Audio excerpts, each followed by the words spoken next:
வாழ்விலே நீர் பாராட்டின தயவுக்கெல்லாம் நான் பாத்திரனல்ல.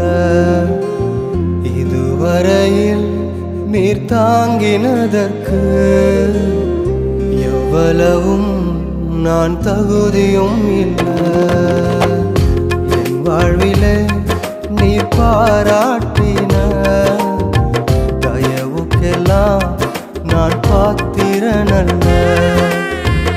இதுவரையில் நீர் தாங்கினதற்கு எவ்வளவும் நான் தகுதியும் இல்லை.